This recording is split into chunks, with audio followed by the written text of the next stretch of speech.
Estás escribiendo tus poemas y estás usando metáforas y de golpe no entendés cómo estás usando esas metáforas o por qué pusiste esas metáforas o cómo podrías o cómo tener la seguridad de cómo estás usando la metáfora. Mira, Ham, soy Picasso. No entiendo. Cierto inculto. Eso, si no te pasó, te puede pasar. Y si te está pasando, quédate que te cuento cómo solucionarlo y cómo usar a favor distintas maneras de trabajar las metáforas para escribir tus poemas. Bueno, un poco por la introducción y por el título del video ya te habrás dado cuenta que vamos a estar trabajando, hablando y que el tema del video de hoy van a ser las metáforas y cómo usarlas. Explicando y reflexionando, ¿sí? Que lo vamos a poner junto, contando y mostrando, ¿sí? Palabras que a veces son sinónimas y las usamos casi en el mismo sentido, pero que hoy lo vamos a trabajar de otra manera, ¿sí? Bien, para empezar, recordemos un poco qué es una metáfora, ¿sí? Ya a esta altura no me voy a detener demasiado en eso, pero si se acuerdan, pero si ya viste el primer capítulo, te acordarás qué definición de metáfora, y si no te acordás, te recomiendo que te suscribas, le des clic a la campanita para no perderte todo este tipo de videos y podés ir de lo más sencillo, que es cómo empezar a escribir un poema, ¿sí? Es el primer video, que también te lo dejo en la descripción y seguramente salga por acá, para que empieces bien desde cero, ¿sí? Porque estos videos ya son un poquito más adelantados, ¿sí? Básicamente en ese primer video lo que decía y el ejemplo que daba es que una metáfora es una palabra que usamos o una idea, una expresión que usamos para dar cuenta de otra cosa, ¿sí? En vez de decir tengo mucho frío, lo que hacemos es decir estoy muerto de frío, ¿sí? La idea de la muerte o de un cuerpo frío tiene que ver con el cadáver también, ¿no? Se lo toma de ahí esa metáfora. Un cadáver que ya no tiene el calor de la vida, la sangre deja de circular, bueno, toda una serie de cuestiones, ¿sí?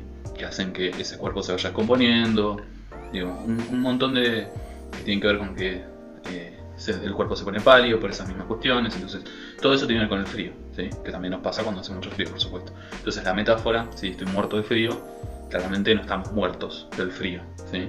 Esa podría ser otra cosa, la terrible de morirse de frío, ¿no? De helarse tanto hasta morir. Entonces ahí estamos usando una metáfora, estamos usando la idea de cadáver o del frío, o las dos cosas a la vez, para hablar de un día muy helado, ¿sí? Entonces esa es la noción más básica que estamos usando en metáfora. Sí, van a encontrar otros sentidos como sustitución, ¿sí? Van a encontrar otras definiciones de metáfora, pero creo que es bastante clara, ¿sí? Dentro de las muchas formas que hay de tener una metáfora, la que nos va a interesar hoy también es la parte cognoscitiva que tiene una metáfora, ¿sí? Quiere decir algo cognoscitivo, que tiene que ver con el conocimiento, ¿sí? Que nos permite conocer algo, no solo desde lo racional, también desde lo sentimental, ¿no? Por ejemplo, hay un poema de Matsuo Bayo que dice: un campo de algodón como si la luna hubiese florecido. ¡Ay, qué bonito! Entonces, en vez de decir hablar del campo de algodón que es tan hermoso en el medio de la noche, ¿sí? Que está florecido por todos lados y es blanco, muy blanco por todos lados, Bayo usa el juego de la luna, ¿sí? Como si la luna hubiese florecido. Entonces hace una idea de la luna como flor. Digo, hay varios niveles metafóricos jugando en ese sentido, ¿sí? Hay muchas formas de usar la metáfora, ¿sí? Usamos las metáforas para hablar de un montón de situaciones, ¿no? Y también para explicar cosas de nuestra vida, nuestra percepción. La metáfora no es solamente un recurso poético, la usamos todo el día, todo el tiempo, ¿sí? El lenguaje es metafórico en general, ¿sí? Siempre que queremos entender el sentido de una palabra nos refieren a otra. Si la palabra se entendiera por sí misma, no habría necesidad de una definición o una referencia a otra palabra, ¿se entiende? Entonces siempre tenemos la necesidad de derivar una palabra en cadena con otra, porque las palabras están conectadas unas con otras, ¿sí? Los sentidos están conectados unos con otros, con lo cual la metáfora es un elemento mucho más complejo de lo que solemos creer, ¿sí? Bueno, decía que hay como dos momentos de la metáfora. Hay un momento de la metáfora que es el de la novedad, ¿sí? Sigue teniendo todos los horrendos estereotipos de antes. Pero el sombrero es nuevo. ¿Sí? Y hay un momento que es la literalidad, ¿sí? Ay, no entiendo nada de esto. Si viera estúpido en el diccionario tendría una fotografía mía. Estúpido, de mente lenta, poco inteligente, Homero Simpson. Eso pasa mucho cuando usamos una palabra, ¿sí? Para dar cuenta de otra, como decía antes, ¿sí? Por ejemplo, no sé, si quieren un ejemplo más moderno, cuando hablamos de código celular, no es que realmente en la célula hay un código como cual código barra, sino que la idea de código, ¿sí? De algo que está codificado, de algo que tiene una serie de elementos que se interconectan, ¿sí? Y que es particular, cerrado en sí mismo, en un punto particular, sirve para explicar, ¿sí? El sistema celular en la biología, en la química. Primero se usa una palabra para dar cuenta de algo y luego, ¿no? El ejemplo más claro también es el teléfono celular, que tenemos todos y que lo usamos todo el tiempo, ¿no? Y que tanta adicción le tenemos.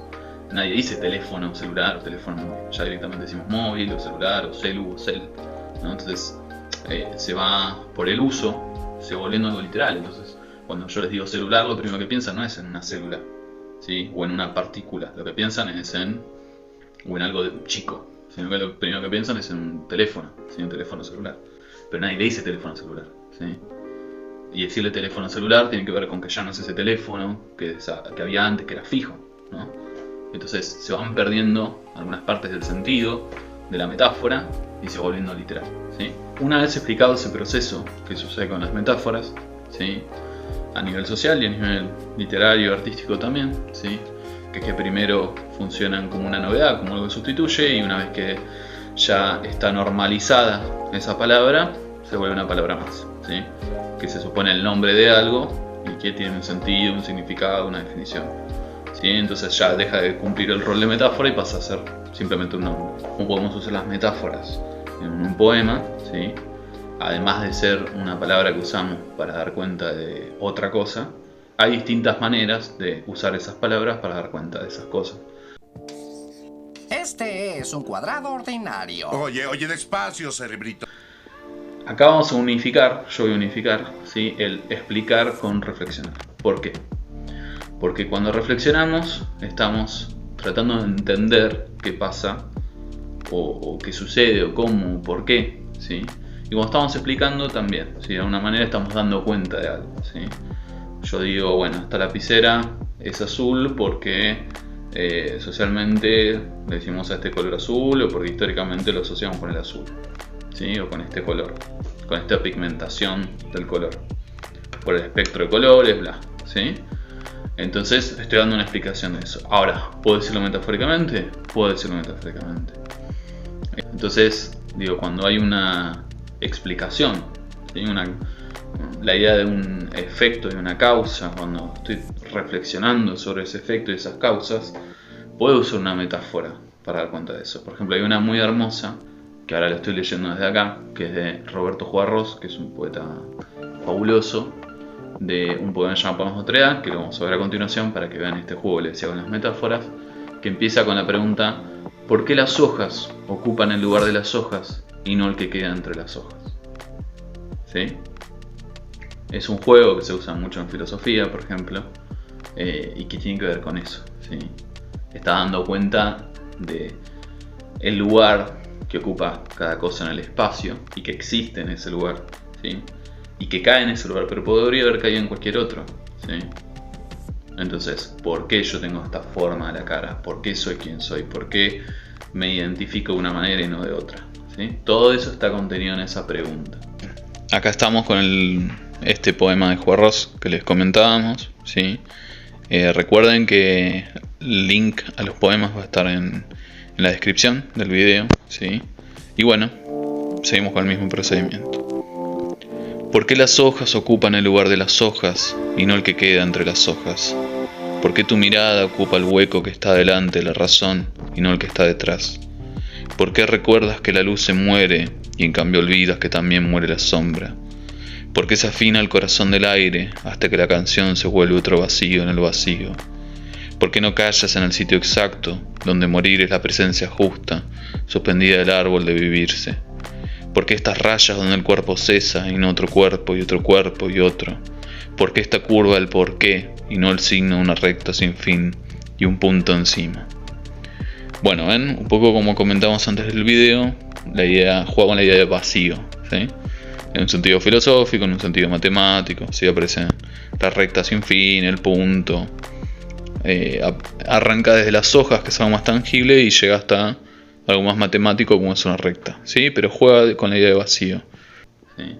Que él podría ponerlo en forma afirmativa y explicarlo a través de una metáfora con la idea de las hojas, o podría jugarlo como lo hace ahí con preguntas. Bueno, otra cosa y un concepto que usamos mucho, un poco en chiste, un poco en serio, en el taller, es la idea de mostrar, ¿sí? Yo a ustedes les muestro una imagen, supónganse que les muestro esta imagen, ¿no? Que es del libro Nuestra parte de noche, Mariana Enríquez, que de paso se los recomiendo mucho. O les muestro no sé, este ojo de este poemario que estoy sacando, de paso una autopropaganda que saqué este año, ¿no? Y ustedes ven la imagen y bueno, eso, ¿sí? Que con Pollock es algo que es como muy famoso, que es el tema de esta pintura abstracta, donde lo que se busca es la imagen y no un sentido particular ni humano del asunto. Son brochazos, ¿no? De pintura, es tirar pintura contra un bastidor y va tomando una forma, ¿no? No una forma humana, sino una forma de cómo va cayendo la mancha. Rompe con lo antropomórfico, ¿no? En el caso de la poesía o en la metáfora no necesariamente sucede eso, pero sí existe la cuestión de, bueno, podemos nombrar, ¿no? Imagínense, yo les digo reloj de la cloaca, pez amarillo, dientes suburbanos, ¿sí? Entonces empiezo a mezclar palabras, no les estoy explicando nada, ¿sí? No estoy reflexionando sobre nada, lo que estoy haciendo es poner imágenes, ¿sí? Y es válido para un poema porque esto que les decía les genera sensaciones, ¿no? Todas estas combinaciones o explicaciones que les estoy dando. Entonces eso permite jugar con esto, con el mostrar una imagen, ¿no? Bueno, acá estamos con el poema Inminencia de Pizarnik y como les explicaba también, este poema prácticamente se lo podría leer como una pintura, ¿no? Digamos, son imágenes, no hay explicaciones, no hay reflexiones, quizás alguna chiquita, pero en general son imágenes, ¿sí? El juego de las IES lo que hace es eso, jugar con, imaginen cada I como separando un manchón de pintura, ¿no? O imágenes. Dice: y el muelle gris y las casas rojas, y no es aún la soledad, y los ojos ven un cuadro negro con un círculo de música lila en su centro, y el jardín de las delicias solo existe fuera de los jardines, y la soledad es no poder decirla, y el muelle gris y las casas rojas. ¿Sí? Hay una circularidad en el texto, aparecen algunas imágenes repetidas, y de la soledad y de los ojos, y no será aún la soledad, pero sigue jugando con imágenes, ¿sí? Está mostrando imágenes. Cada verso es una unidad, ¿sí? No se conectan necesariamente directamente unos con los otros, como en los otros poemas. Sí, entonces lo interesante del mostrar es que no tiene un motivo, no tiene una causa, no tiene nada en particular, ¿sí?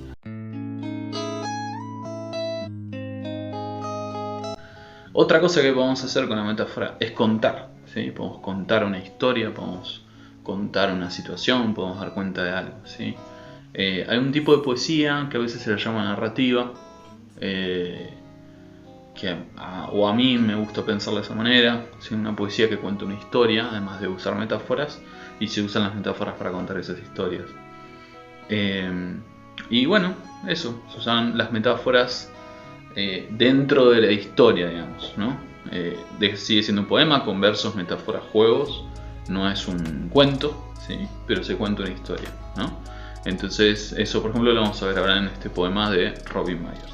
Bueno, como ven, estamos con Siempre hablo con el verdulero, que es un poema de Robin Myers del libro Tener, ¿sí? Una traducción de Ezequiel Seidenberg, y como siempre primero vamos a leer y después vamos a charlar un poquito de qué elementos se ven en el poema, ¿sí? Bueno, dice: siempre hablo con el verdulero, que parece extenuado, y habla una lengua extenuada, privada, y gesticula muy solemnemente, como si fuera el director de una orquesta de pueblo, para darles indicaciones a los hombres que descargan las sandías de una camioneta. A veces nos sentamos en los escalones y resolvemos problemas antes de irme a casa. Corta una tajadita de cada fruta, exhibiendo la pulpa, y la coloca encima de otro, formando una pirámide, para mostrar que está buena. Bien, bueno, ven, acá hay elementos cotidianos de narración, ¿sí? Está contando la historia de la llegada a casa, del verdulero, de hablar con el verdulero, de resolver cosas, ¿sí? Y metáforas como lo extenuado, ¿no? El cansancio como forma del trabajo. Después la gesticulación, el director de orquesta, ¿no? Que tiene que ver con cómo guía a los empleados de la verdulería. Después la idea de la pirámide, ¿no? El poner una cosa sobre la otra y frente a los clientes para mostrar el buen estado de las cosas, de la mercadería, ¿no? Bueno, hasta acá el video de hoy. Espero que les haya gustado. Ya saben, suscríbanse, para más videos de este tipo. Espero les haya servido. La idea era esa, que veamos diferentes usos de la metáfora y que entiendan también que la metáfora tiene una dimensión cognitiva, esto que decía del conocimiento, ¿sí? De los sentidos, desde la percepción, desde lo racional, desde lo irracional también, ¿sí? Desde lo que sienten, desde lo que les pasa en el cuerpo. ¿Sí? Se puede jugar de muchísimas maneras una metáfora, ¿sí? Entonces espero que esto les haya clarificado algunas formas de escribir y bueno, nos vemos